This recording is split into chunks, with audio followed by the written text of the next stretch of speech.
1995 में भारत की संसद के अंदर एक जघन्य अपराध हुआ है और आपके 117 लोग उस वक्त पार्लियामेंट में थे, चिल्लाए नहीं।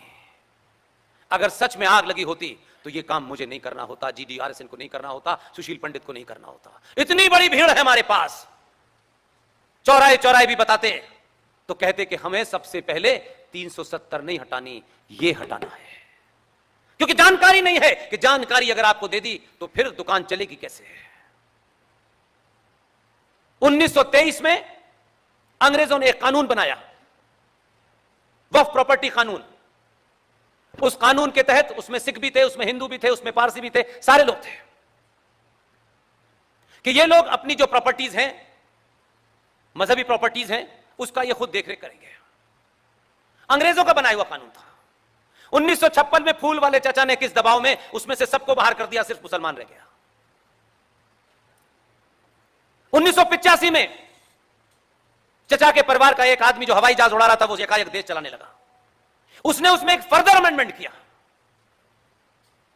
1995 में पीवी नरसिम्हा राव ने फिर एक अमेंडमेंट किया, क्योंकि ये मुद्दे तो हमसे क्या लेना देना है, हमें इससे क्या मिलेगा ये बताओ पहले।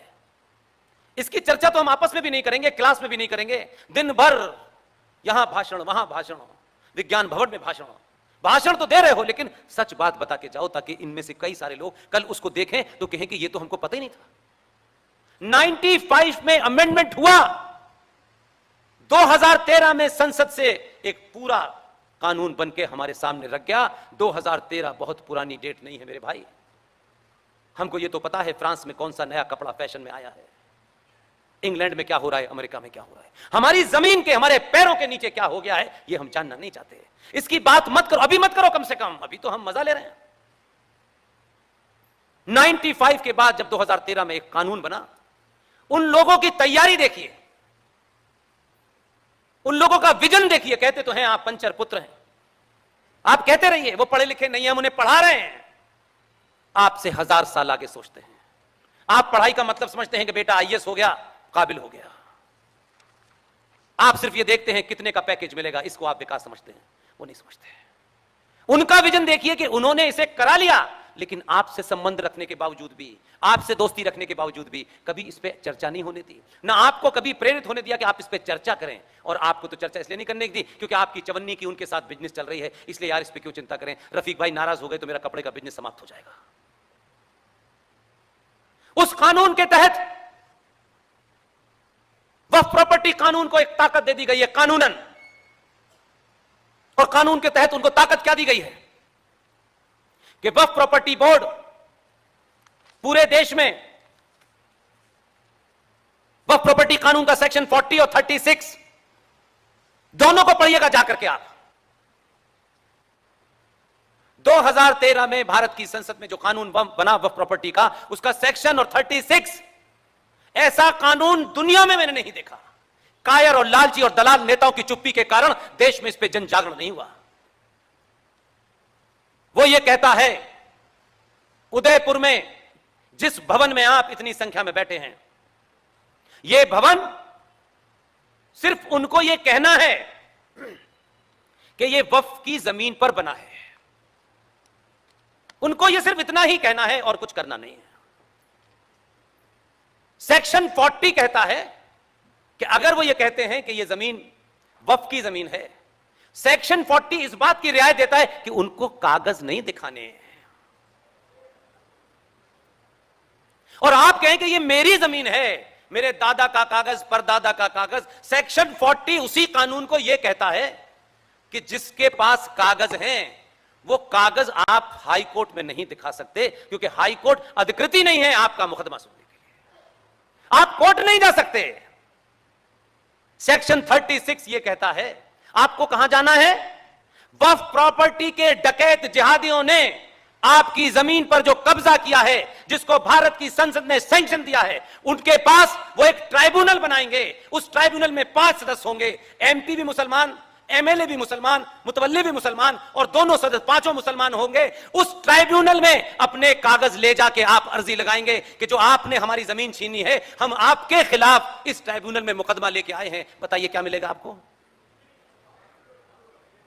हम लगे हुए हैं, बड़े बड़े गमछे डाल करके भारत माता की जय, भारत माता निकल गई।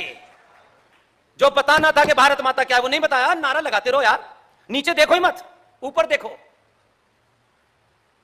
यह बताना इस देश में हेट फैलाना है। अगर ये सब बताना हेट फैलाना है, इस देश और राष्ट्र के खिलाफ जो ताकतें खड़ी हैं, मैं उन्हें दुष्ट नहीं कहता, वो इस्लामिक जिहादी मुसलमान हैं, उनके खिलाफ इसी भाषा में जवाब दिया जाए। किसी को बुरा लगे, किसी की टिकट कटे, किसी संगठन को नाराजगी हो, बहुत बहुत धन्यवाद कर दूंगा मैं उनको। वो कानून चल रहा है और आपके सोने की पराकाष्ठा यह है माई सर कि आप आज भी शर्मा जी ने कार अगर नई ले ली है तो वर्मा जी का पूरा परिवार इस उसमें लग जाएगा कि इनकी 4 दरवाजे की गाड़ी है, 5 की मैं लूंगा चाहे कुछ हो जाए। पूरा जीवन शर्मा जी को छोटा दिखाने में, शर्मा जी के यहां ट्रेजेडी हो जाए तो कहें अच्छा बहुत बनता था, अब अकल ठिकाने आए। 1995 में जब यह कानून अमेंड होके आ गया था, उन्होंने देर नहीं की। वो इसमें इंतजार में नहीं है कि अभी तो 283 हैं, फिर 303 आएंगे, फिर 570 आएंगे, तब ये देश बदलेगा, वो इस चक्कर में नहीं पड़ते हैं। पता है उन्होंने क्या क्या किया? वक्फ प्रॉपर्टी कानून जैसे ही बना, 2005 में ताजमहल को वक्फ प्रॉपर्टी घोषित किया और कब्जा कर लिया। यह खबर पढ़ी गई आपने? ये नहीं पढ़ेंगे आप तो खबर सिर्फ ये पढ़िए, पेट्रोल महंगा हो गया है, मोदी को हटाओ। पेट्रोल और आलू और दाल और चावल पे जो समाज जिंदा हो, फिर वो समाज नहीं, वो फिर भेड़ बकरी होते हैं। हम इसी को यही समझते हैं कि यही बहुत महान कार्य है। और फिर उन्होंने सिलसिला देखा कि ये समाज तो इतने जबरदस्त नशे में है कि सोना ही चाहता है। उन्होंने चिल्ला कि आपको बताया नहीं और आपके लोगों ने तो आपको नशा पिला दिया है, अब क्यों बात करनी है? अब तो कुछ तो हमें वाइस चांसलर, गवर्नर, टिकटें दिलवानी है, हमारे धंधे को चौपट मत करो भाई, बड़ी मुश्किल में तो आए हैं। उन्होंने इसके बाद सोमनाथ का मंदिर सुना है आपने? सोमनाथ के मंदिर के दीवार से लगी हुई पूरी जमीन पर मुसलमान जिहादियों ने कब्जा करके उसे वक्फ की जमीन घोषित कर दिया है।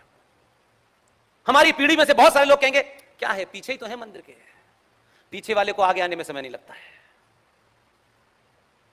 सूरत के अंदर म्युनिसिपल कॉर्पोरेशन का ऑफिस, जो एक पुरानी पुरातत्व विभाग की बिल्डिंग है, उस पर कब्जा करके उन्होंने कहा कि यह बिल्डिंग, कोई एक पिटीशन नहीं डालता, कोई चैलेंज नहीं करता। मुझे क्या फर्क पड़ता है सरकार का? देखें, मेरे घर पे जब होगा, आपके घर पे जब होगा, तब आप इस लायक नहीं होंगे, आप चुपचाप चले जाएंगे।